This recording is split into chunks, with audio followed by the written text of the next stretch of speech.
Buenos días a todos. Entonces, el día de hoy es sábado 25 de junio de julio, del 2020. Dentro de la asignatura de epidemiología vamos a ver el tema número 7, que se trata de población y salud. Vamos a ver también un tema bien importante, que es la demografía, porque esta es una variable que se utiliza a la hora que nosotros vamos a presentar un trabajo de investigación de tipo descriptivo, sobre todo en las tesis y las monografías que vamos a hacer para optar el título de médico, cuando hacemos maestría, cuando hacemos las tesis de las especialidades. Este es un término, una variable muy importante utilizada en los estudios de investigación.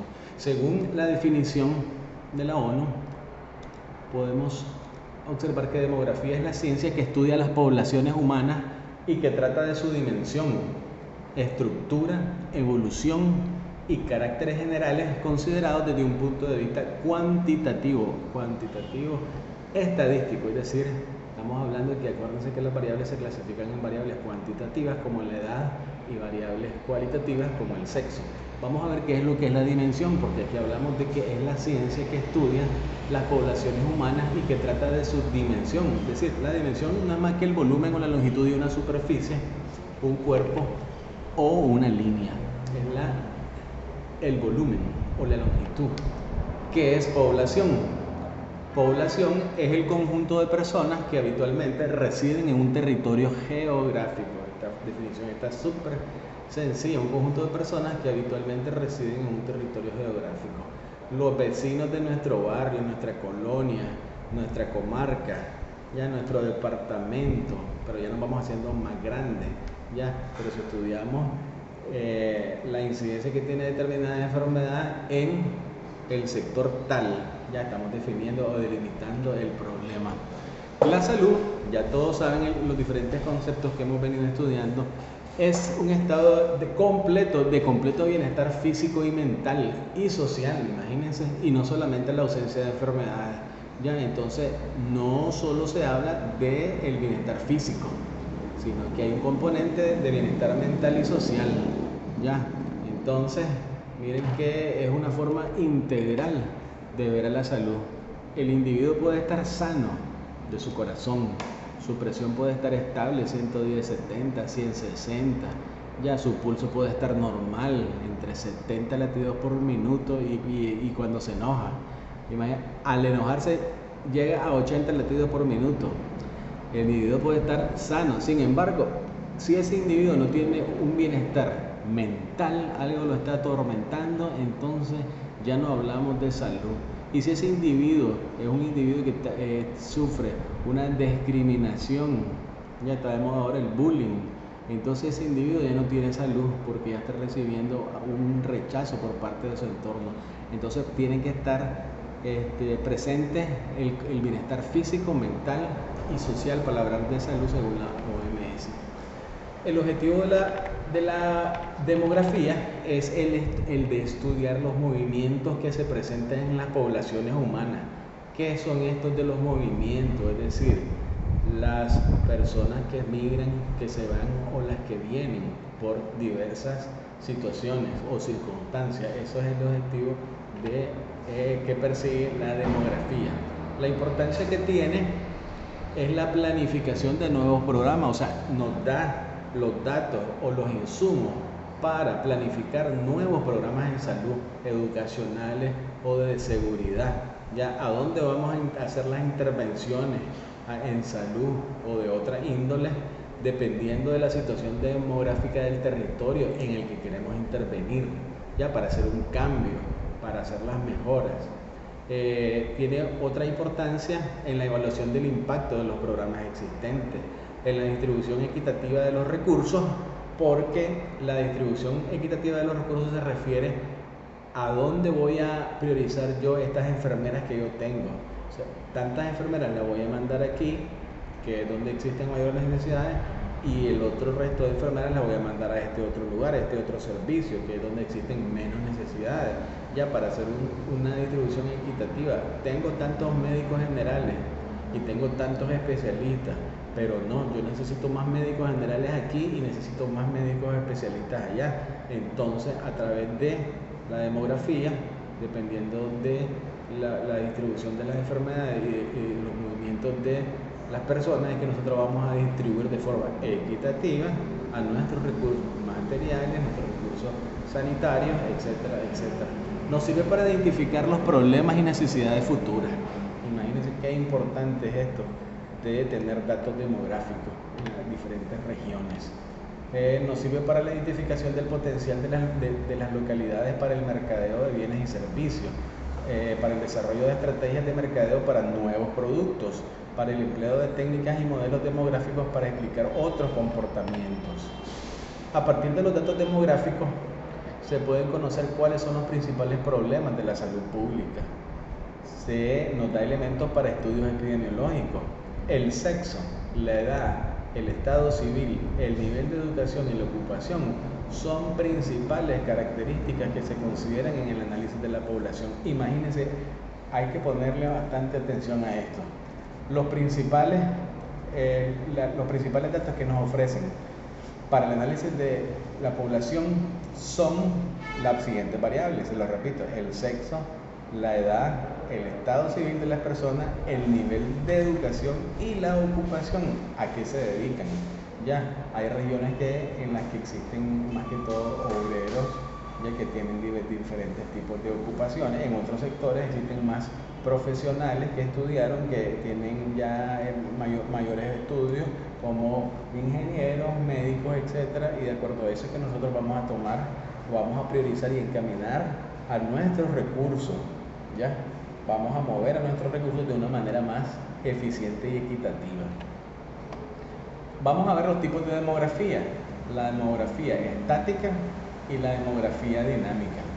La demografía estática estudia las poblaciones en un momento de tiempo determinado. Le hace una fotografía a esa población. Le tomamos la fotografía y estudiamos cómo está compuesta esa población en ese momento. Y la demografía dinámica es la parte de la demografía que estudia a las poblaciones humanas desde el punto de vista de la evolución en el transcurso del tiempo, es decir, que le va dando continuidad o va haciendo un estudio prospectivo y longitudinal de esa población para ver cómo se mueve. Ya, la entrada a la población va a estar determinada por los nacimientos o por las inmigraciones.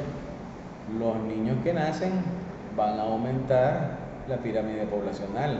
Las inmigraciones es la gente que llega a ese sector, va a aumentar la cantidad de personas, la cantidad de población, y la salida de la población va a estar determinada por los fallecimientos de la gente que emigra hacia otros lugares. ¿Ya?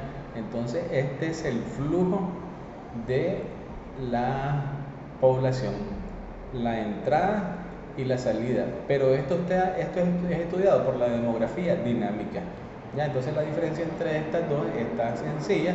En la primera se toma una fotografía de la población y en la segunda se va observando el comportamiento dependiendo de lo que entre y de lo que sale en cuanto a personas.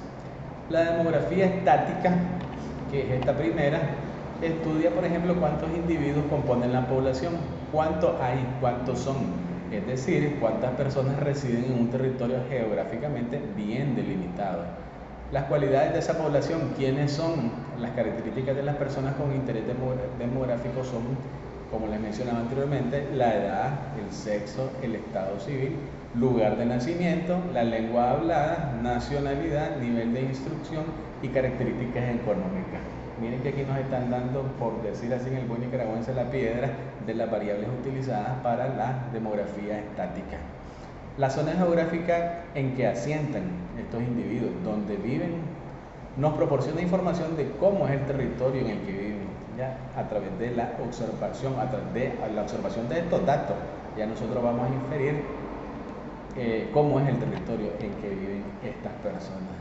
Aquí podemos observar, muchachos, una pirámide poblacional. Miren, en donde en el colorcito morado podemos ver que representan a los varones, el colorcito rosado representa a las mujeres, y aquí vamos viendo los grupos etarios. A ambos lados están documentados los grupos etarios, que van a ir de 0 a 4 años, de 5 a 9, de 10 a 14, de 15 a 19, así sucesivamente, hasta encontrarnos con el penúltimo grupo etario entre 80 y 84 años y posteriormente 85 años a más. Aquí tenemos entonces una pirámide poblacional. Esto, muchachos, es bien importante que ustedes la entiendan, ¿ya? Porque es una forma de representar y es una referencia, una fuente de referencia para múltiples estudios. Entonces, yo necesito que me entiendan bien lo que es una pirámide poblacional. Están los grupos de edad a ambos lados y aquí está distribuido los hombres y las mujeres. La tasa de crecimiento poblacional. Vamos a ver algo que se llaman los indicadores demográficos. ¿Ya? Esto es importante que lo manejemos y nos vamos a encontrar con los primeros dos indicadores demográficos, como son la tasa de crecimiento local y la tasa de migración. La tasa de crecimiento local es el incremento promedio anual, es decir, en el año total durante un periodo de tiempo determinado y la población promedia del mismo periodo. No es más que la suma algebraica de la tasa de crecimiento natural y la tasa de migración. Se suman estos dos. Ahora vamos a ver que la tasa de migración es el cociente entre el saldo neto migratorio anual en un periodo determinado y la población media del mismo periodo. ¿Ya? Entonces tenemos aquí los primeros indicadores demográficos, como son la tasa de crecimiento local y la tasa de migración. Aquí podemos observar un gráfico. Ver los gráficos, muchachos, es bien importante, sobre todo para entenderlos. ¿Ya? Aquí podemos ver el eje de la X, aquí podemos ver el eje de la Y. En el eje de la Y, siempre que uno ve un gráfico, vamos a ver qué es lo que hay en el eje de la X y qué es lo que hay en el eje de la Y. Aquí tenemos que en el eje de la X está representado el porcentaje y aquí podemos observar que en el eje de la X está representado un periodo y aquí podemos observar la línea y el comportamiento de esta población durante un periodo de tiempo que va, en este caso, en este gráfico, desde 1895 al 2010. Ya, entonces, este gráfico tiene que ver con la tasa de crecimiento media anual de la población y aquí podemos observar los periodos en años. ¿Ya? Entonces, observemos esto, los gráficos se observan, se analizan. Uno que tiene que ser curioso para ver cuáles son las variables que están documentadas en ese gráfico, cuáles son las variables dependientes, cuáles son las variables independientes, para poder entender de una manera en donde nosotros le sentamos sabor y aprovechemos los conocimientos de esta materia. Aquí podemos ver cómo se pueden expresar las tasas de acuerdo a fórmulas. Aquí podemos observar que la tasa de crecimiento y la razón de crecimiento. Existe una diferencia entre ellas dos y se los dejo para que ustedes vean cómo se van expresando todos estos datos. Vamos a hablar ahora sobre lo que es densidad de población. La densidad de población es el número de individuos de una población por unidad de superficie. El número de individuos de una población por unidad de superficie. Miren aquí, todas estas poblaciones son poblaciones grandes, ciudades grandes. Vamos a ver algo que se llama la estructura y los componentes del cambio demográfico. Esto es a través del tiempo, cómo ha evolucionado, cómo ha ido cambiando ya los movimientos a nivel de las regiones y cómo ha ido cambiando el crecimiento de las personas a lo largo de la historia. El aumento de las personas en un determinado territorio y tiempo es lo que llamamos el crecimiento de la población. Se le conoce como crecimiento demográfico. Puede deberse al incremento en el número de nacimientos, ¿ya? Donde hay muchos niños. Si nacen muchos niños, va a crecer la población. Y se puede deber a la disminución de las muertes. La población crece porque nacen muchos niños y muere poca gente, ¿ya? Entre el número de nacimientos incrementado y la disminución de las muertes entre la población o mayor cantidad de inmigrantes o de gente que ingresa a formar parte de la población. Por mucho tiempo la tasa de mortalidad ha sido muy alta, sin embargo a partir de los avances en medicina esto ha cambiado. ¿Por qué? Porque ahora con los avances en medicina, entonces la tasa de mortalidad ha disminuido. Bueno, ahorita estamos viviendo un contexto diferente. porque estamos en una pandemia, pero son situaciones que obedecen a circunstancias precisas y definidas. Pero en el tiempo de antes nacían bastantes niños, pero también morían bastantes niños producto de las infecciones o de las epidemias. ¿Ya? Y con los avances de la medicina actualmente la población ha crecido porque mueren menos personas debido a los avances en la medicina. Al aumentar la población, los pueblos y ciudades también crecen. Este incremento se debe al mayor número de nacimientos y la inmigración de las zonas rurales a los grandes complejos industriales en las ciudades.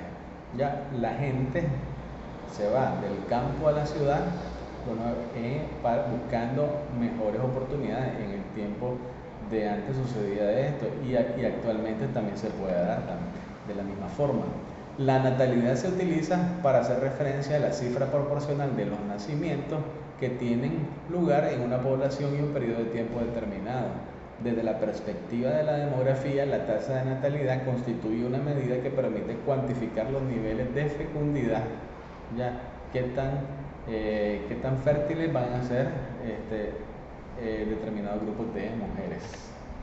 La mortalidad, que se multiplica por 1000, se le conoce como tasa de mortalidad a un índice creado, para reflejar la cantidad de defunciones por cada 1000 ciudadanos de una determinada comunidad en un periodo de tiempo concreto. Por ejemplo, aquí tenemos el ejemplo 12 meses o un año. Eso es lo que nos va a generar la tasa de mortalidad. Vamos a ver algo bien importante ahora a través del tiempo.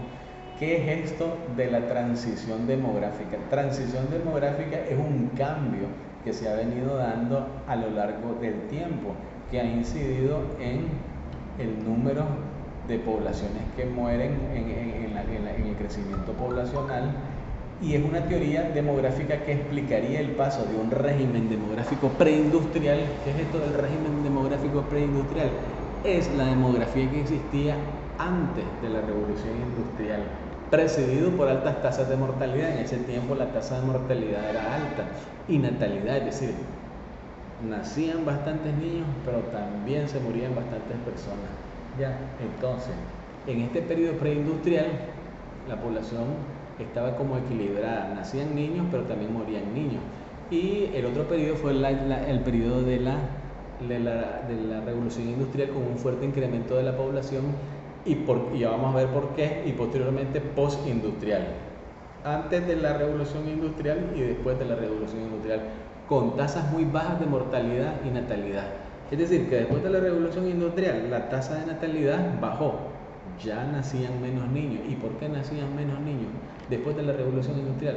Porque ya las mujeres comenzaban a planificar. ¿Ya? ¿Y por qué la tasa de mortalidad bajó? Porque la medicina evolucionó. Entonces, a eso se llama transición. Antes de la etapa preindustrial se comportaba la población de una manera, y después de la etapa de la industrialización la población se comportó de otra manera.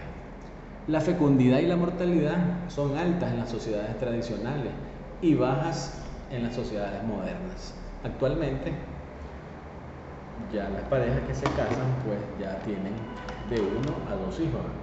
Sin embargo, nuestros abuelitos, bisabuelos, vivían en familias de 5, 6, 7 hijos, pero esto ha ido cambiando. Ya actualmente ya los matrimonios ya tienen solo de 1 a 2 hijos. Ya, y a nivel de las ciudades o de los países como Europa hay mujeres o parejas que se quedan sin hijos, y entonces la población se va volviendo población anciana o poblaciones viejas, por decirlo así.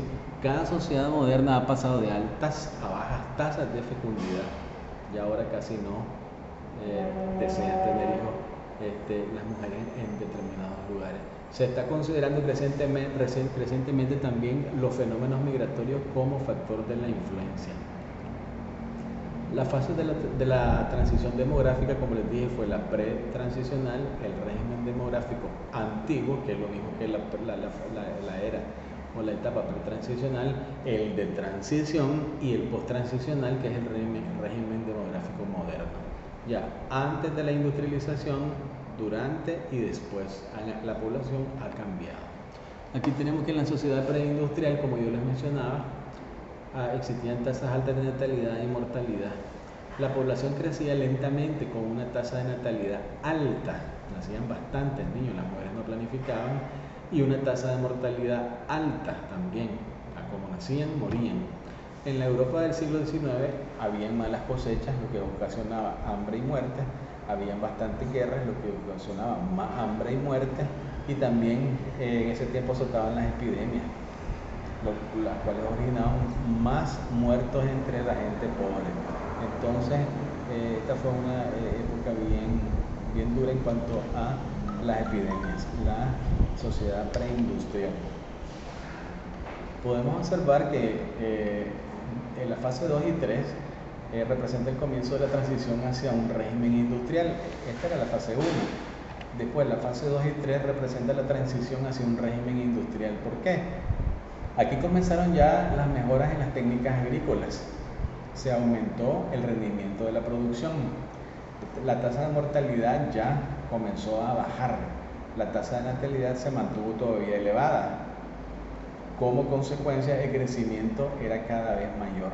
La natalidad se quedó elevada, pero las muertes se iban disminuyendo, y entonces la población iba creciendo más. Porque ya había mejores condiciones de trabajo, ahora había mejores productos para la alimentación. La fase de transición, las primeras dos etapas, primero disminuye la mortalidad al mejorar las condiciones de vida, y la natalidad continuó siendo alta, por lo tanto la población experimentó un gran crecimiento durante la primera etapa. Y en la segunda etapa la mortalidad continuó disminuyendo, pero la natalidad también disminuyó. Y entonces, aquí la natalidad estaba aumentada, pero aquí ya la natalidad disminuyó. Sumado a la disminución de la mortalidad, eso generó que la población aumentara. Y podemos hablar de que en la fase post-transicional la tasa de natalidad y mortalidad se equilibraron, pero a un nivel inferior al del periodo o la fase de transición. La población creció lentamente o ya no creció. Ejemplo de esto es la Europa de la segunda mitad del siglo XX, donde aumentó los flujos migratorios. Entonces aquí podemos observar de que a dos personas ya mayores, que tal vez tuvieron uno o no tuvieron hijos, entonces la población, la tasa de fecundidad o de natalidad era disminuida, y la tasa de mortalidad también. Entonces la población fue creciendo y se volvió una población ya de gente mayor.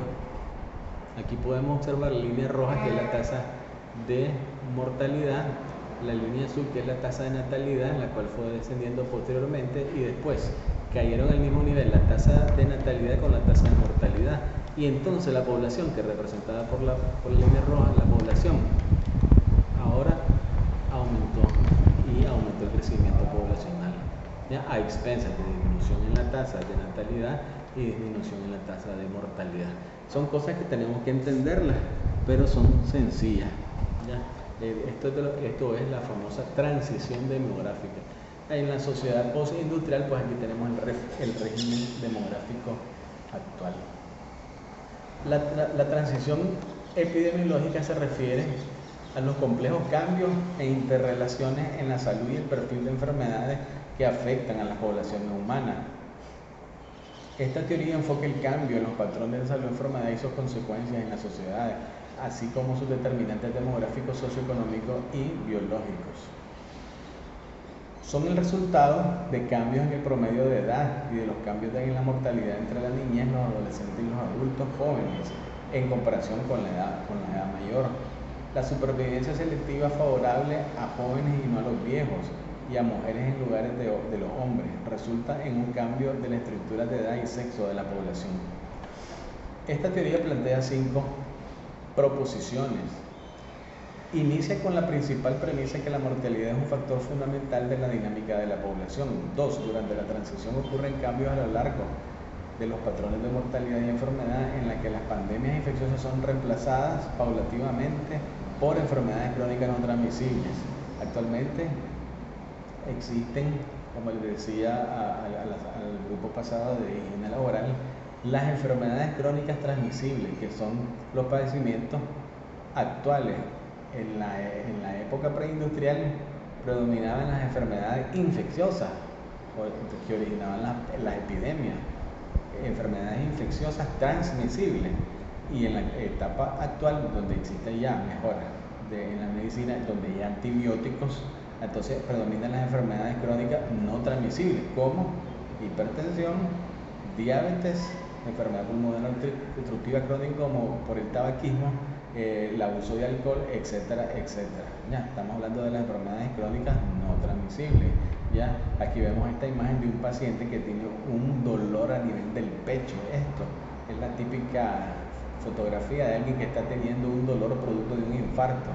Entonces, ya no nos morimos por las enfermedades infecciosas, si aquí actualmente ya nos morimos por las enfermedades crónicas no transmisibles, aunque actualmente, como les repito, estamos viendo otro contexto en el que estamos padeciendo el azote de un virus que también es infecciosa y que está aumentando la mortalidad, pero esto es un contexto meramente pues de este tiempo.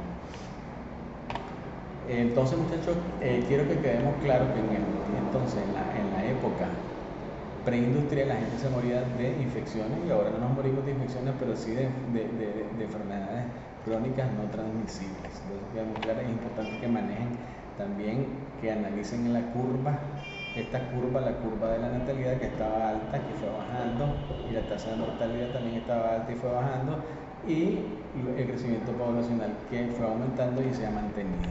Eso es lo importante de todo lo que hemos dicho hasta el momento. La salud reproductiva, vamos a ver este tema que forma parte del pensum, que es la salud reproductiva. Es el estado de completo bienestar físico, mental y social, ¿ya?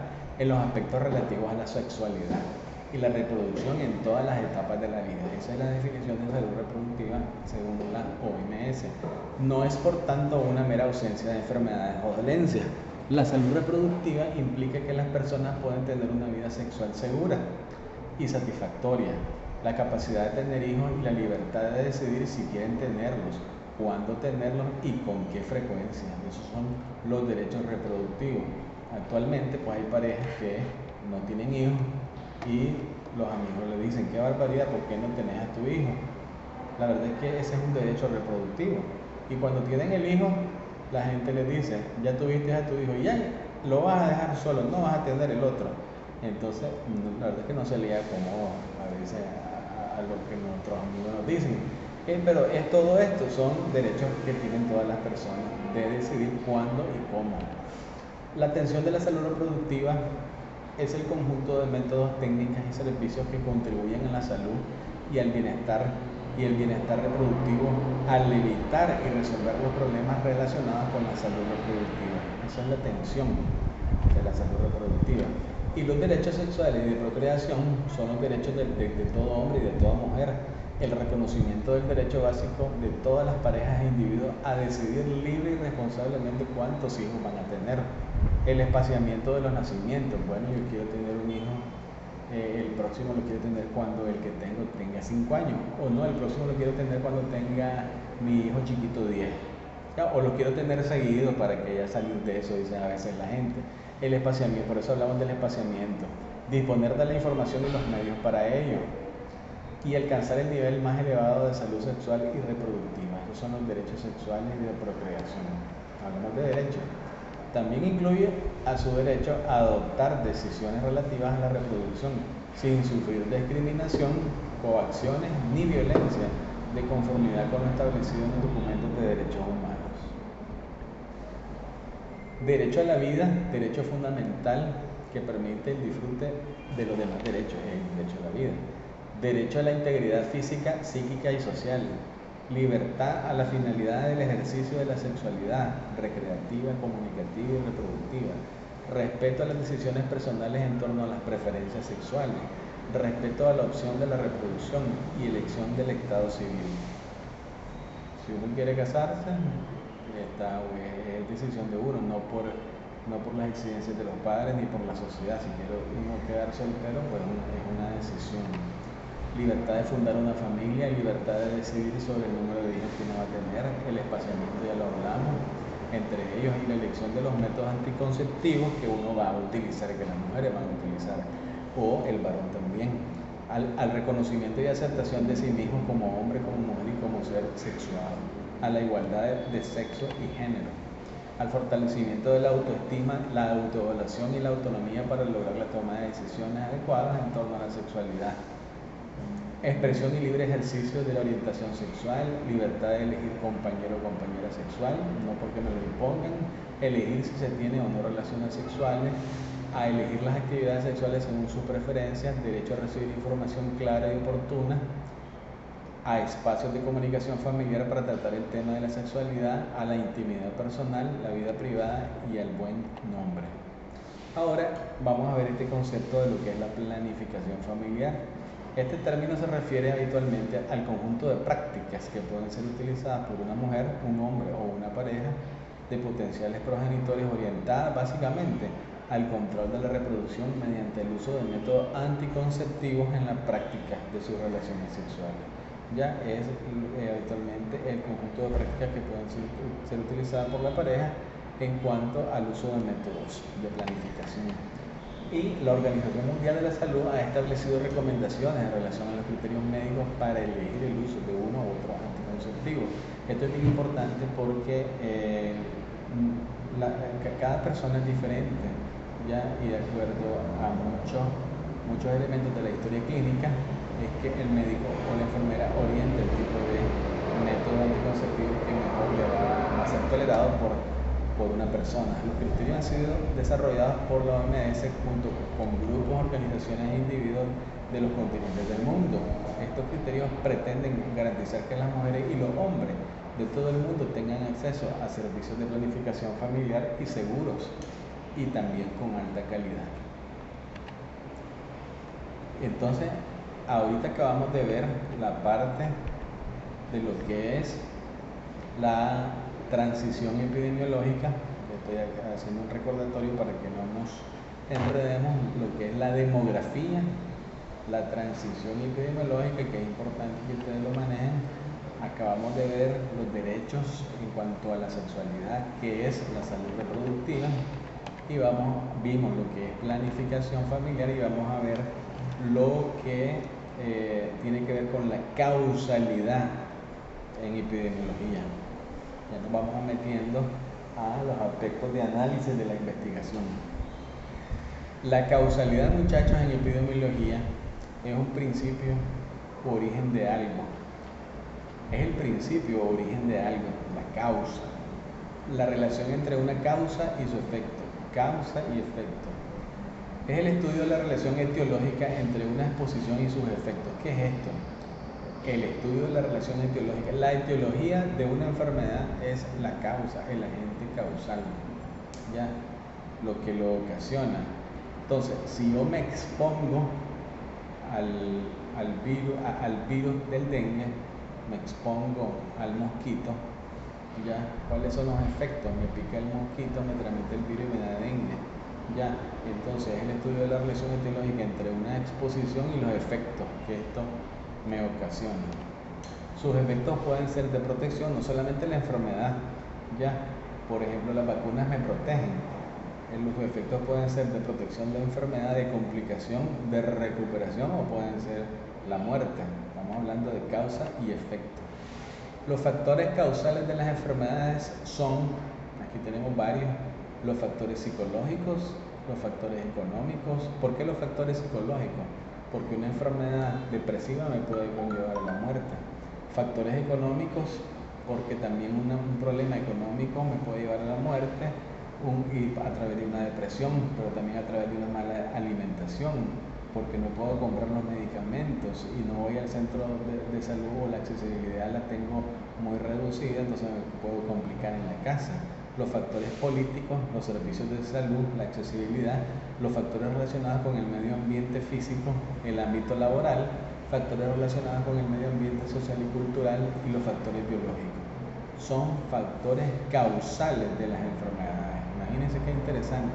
Cuando nosotros atendemos a los pacientes en los centros de salud, en los consultorios privados, en los hospitales, nosotros solo vemos ya el efecto, nosotros solo vemos ya la enfermedad. Entonces llega el paciente, qué alegre, dice el diagnóstico, ya le voy a dar su tratamiento, pero hasta ahí nomás. Pero detrás de todo eso, ¿qué es lo que hay? Yo puedo ser un buen médico que diagnostique una enfermedad, le doy su tratamiento y lo curo, pero llego a la casa y vuelvo a caer en la exposición que me genera el efecto, es decir, la causa. Entonces, como médico no fui más allá, no encontré lo que me estaba generando la enfermedad que yo curé, que posteriormente, cuando el individuo llegue a su casa, la puede volver a contraer. Los factores predisponentes ya habíamos hablado, como son la edad del sexo, el padecimiento previo de un trastorno de salud, que pueden crear un estado de susceptibilidad a un agente productor de una enfermedad, son los factores predisponentes. Cada quien tiene un factor predisponente para desarrollar una enfermedad. Los factores facilitadores, como la penuria económica, facilitan que nos enfermemos y nos agravemos, la alimentación escasa, la vivienda inadecuada, la asistencia médica insuficiente, ¿ya? Entonces todos estos aspectos juegan un papel importante, son determinantes para que yo me enferme, son causales del efecto. Los factores desencadenantes, como la exposición a un agente patógeno o nocivo específico que puede asociarse a la aparición de una enfermedad o un estado determinado. Los factores potenciadores, como una exposición repetida o un trabajo demasiado duro, que pueden agravar una enfermedad ya establecida. Es decir, yo les mencionaba a los alumnos de higiene laboral de la mañana de que si una persona con enfermedades crónicas, como por ejemplo hipertensión, diabetes o una obstructiva crónica, llega a un lugar de trabajo, a un puesto de trabajo en donde existen condiciones de trabajo inadecuadas, como bastante calor, mala ventilación, poca iluminación, aumento de la humedad. De por sí yo ya tengo una enfermedad crónica establecida y se me puede empeorar o se me puede agravar en ese puesto de trabajo. Ya, por eso tengo que historiar bien al paciente que llega donde mí, le tengo que preguntar, dentro de otras muchas preguntas de la historia clínica, cuál es la ocupación de este paciente, a qué se dedica. Y esta pregunta es bien importante, ¿por qué algunas personas se enferman y otras no? Entonces ahí es donde tenemos que hacer el análisis de causalidad. ¿Por qué esta sí se enfermó y por qué esta otra no se enfermó? Si la primera casi ni se expuso a la gente y la segunda se expuso con bastante frecuencia y no se enfermó. Entonces, para respondernos esta pregunta, tenemos que estudiar esto que estamos viendo el día de hoy. ¿Por qué algunas personas enferman y otras no? Entonces, esta es una buena pregunta. Los tipos de causalidad. Podemos ver tres: la causa suficiente, la causa necesaria y el factor de riesgo.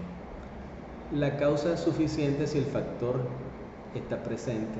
Si la causa está presente, el efecto de la enfermedad siempre ocurre. Ya. La causa necesaria, si el factor o la causa está ausente, el efecto de la enfermedad no puede ocurrir. La tercera es que el factor de riesgo, si el factor está presente y activo, aumenta la probabilidad del efecto de la enfermedad. Si nosotros tenemos un factor de riesgo, ya, si yo soy asmático, ya tengo ese factor de riesgo para que me dé H1N1. ¿Ya? Entonces, si el factor está presente y activo, aumenta la posibilidad del efecto de la enfermedad. La existencia de una asociación epidemiológica significativa es uno de los criterios para proponer una relación causa-efecto, y hay que tener en cuenta que no es el único. Los objetivos del estudio de la causalidad es entender la causa para generar cambio, entender los mecanismos causales para generar nuevas hipótesis. Las hipótesis, acuérdense que a través de los estudios analíticos se rechazan o se aprueban. Toda hipótesis surge de un estudio descriptivo, pero yo lo voy a comprobar a través de los estudios analíticos. Los modelos de relación causa y efecto. Los postulados de Koch-Henle nos dicen que el microorganismo debe poder ser aislado en las personas enfermas. El microorganismo no debe estar presente en las personas sanas, ¿estamos de acuerdo? Y que el microorganismo debe crecer en los cultivos. ¿Sí? Nosotros ahí hacemos una muestra de un cultivo de orina. El microorganismo debe crecer en el cultivo para que comprobar de que el organismo que me generó el efecto, como es la infección de vías del tracto urinario. El microorganismo inoculado en animales debe reproducir la enfermedad. Entonces, esos son los postulados de Koch-Henle. El modelo de Bradford Hill dice que la asociación causal es intensa cuando el factor de riesgo es alto y que la falta de consistencia no excluye la asociación causal. Esto tenemos que analizarlo e interpretarlo detenidamente. Una causa origina un efecto particular. Existe tiempo entre la causa y el efecto, estamos de acuerdo, está el periodo de incubación. Y existe relación dosis-respuesta. Y que la plausibilidad biológica es el contexto biológico de la causa.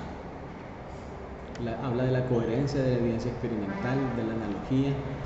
Los tipos de causa ya se los mencioné: la causa suficiente, la causa necesaria, el factor de riesgo. La relación causal directa es la relación necesaria y suficiente, que me pique el mosquito, que me transmite el virus para que yo desarrolle la enfermedad. La relación causal indirecta ejerce su efecto mediante intermediarios. Aquí está, el intermediario es el vector, el zancudo. La relación necesaria y no suficiente, cuando cada factor es necesario pero no suficiente. La relación no necesaria y suficiente, aquí lo vamos a ver más adelante en este otro ejemplo. Más adelante les voy a dar otra diapositiva en el que se entiende mejor esto. La relación no necesaria y no suficiente, ningún factor por sí solo es necesario ni suficiente, y que la relación no causal, aunque estadísticamente es significativa, no existe relación causal. Aquí les vuelvo a poner este diapositiva que lo vimos en las clases pasadas entre la relación que tiene la epidemiología descriptiva de la analítica. Aquí es donde surgen las hipótesis, muchachos. ¿Y dónde es que se comprueban las hipótesis? En los estudios analíticos. Aquí está. De los estudios descriptivos surgen las hipótesis y aquí se confirman en los estudios analíticos, en donde se establece relación entre variables, es decir, asociación causal. Este cuadro es bien importante que ustedes hagan un mapa de él para que no se confundan y se ubiquen a la hora de que estemos hablando de hipótesis, comprobación de hipótesis, etc. Aquí tenemos los estudios analíticos, ¿ves?, en donde se comprueban las hipótesis. Los diseños de investigación lo vimos la vez pasada, que son dos: los estudios observacionales y los estudios experimentales. Actualmente ahorita necesitamos, cuando nosotros queremos obtener una vacuna, lo hacemos a través de estudios experimentales. No solamente nos vamos a conformar con la observación, nosotros tenemos que hacer algo que tenga mayor alcance. Entonces para eso recurrimos a los estudios experimentales. Los estudios experimentales, bueno, si ya lo vimos la vez pasada, aquí en los estudios experimentales el investigador manipula las condiciones de la investigación. Y ahora vamos a ver algo que se llama el consentimiento informado, que eso es lo que nos va a respaldar a nosotros cuando los pacientes nos dan su autorización para que ellos participen en un determinado estudio. Es el proceso de brindar al paciente la información acerca de los riesgos y los beneficios de un plan terapéutico propuesto para que se emprenda la intervención planeada con reconocimiento de sus riesgos y beneficios. Entonces los pacientes o las personas más bien nos dan su autorización y participen en el estudio, a sabiendas de que pueden tener reacciones positivas o negativas de lo que se está investigando. El sesgo son los errores sistemáticos que se introducen en los diferentes estudios epidemiológicos, afectando los resultados en términos de validez. Es decir, son errores, son resultados que dan determinado resultado que no obedece a la realidad, que no puede extrapolarse a la población general. La validez es el grado en que una medición o estudio alcanza una conclusión correcta. Si algo me salió así, es porque realmente así es, que no estén enmascaradas con un sesgo. La validez interna es el grado hasta el cual los resultados de una investigación reflejan la situación verdadera de la población en estudio. La validez externa es el grado hasta donde es posible aplicar resultados del estudio a otras poblaciones, ¿ya? Entonces hay que diferenciar la validez interna de la externa. Y los tipos de sesgo, vamos a ver el sesgo de selección, el sesgo de información y el sesgo de confusión. El sesgo de selección son errores sistemáticos en los resultados del estudio como consecuencia de la forma en cómo los sujetos del estudio fueron seleccionados. Si nosotros hacemos una mala selección de los individuos, pues vamos a tener un sesgo de selección porque los seleccionamos mal. ¿Cómo controlar los sesgos de selección? Utilizar los mismos criterios de diagnóstico, utilizar los casos de enfermedades incidentes, utilizar los mismos procedimientos diagnósticos, también tratar de minimizar las pérdidas de los sujetos en los estudios de cohorte. Es decir, los estudios de cohorte es en donde nosotros seguimos a los pacientes para ver en cuál de ellos ocurre la enfermedad, pero si nosotros perdemos el contacto de estos pacientes, entonces ya aquí ocurre un sesgo de selección. El sesgo de información ocurre cuando los individuos que participan en un estudio se les clasifica incorrectamente en función de las variables de estudio, clasificación incorrecta de los individuos. Y el sesgo de confusión cuando los resultados derivados de los estudios observacionales están potencialmente influenciados por este tipo de sesgo. El sesgo de confusión puede resultar en una sobre o subestimación de la asociación real. Ocurre cuando observamos una asociación no causal entre la exposición y el evento en estudio, o cuando no observamos una asociación real entre la exposición y el evento en estudio por la acción de una tercera variable que no es controlada. Bueno, muchachos, hasta aquí el día de hoy hemos visto lo que es población y salud, vimos lo que es demografía, las teorías en cuanto a los cambios demográficos, vimos lo que es salud sexual y reproductiva, vimos también lo que es la planificación familiar, la causalidad, que considero yo que este último temita de causalidad es el que tenemos que ponerle un poquito más de interés y volverlo a leer, analizarlo, porque nos puede confundir. Sin embargo, yo les traigo aquí unos esquemas que nos van a facilitar la comprensión de este último subtema.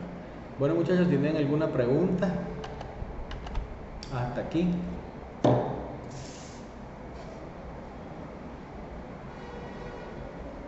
Vamos bien, ¿están ahí todavía?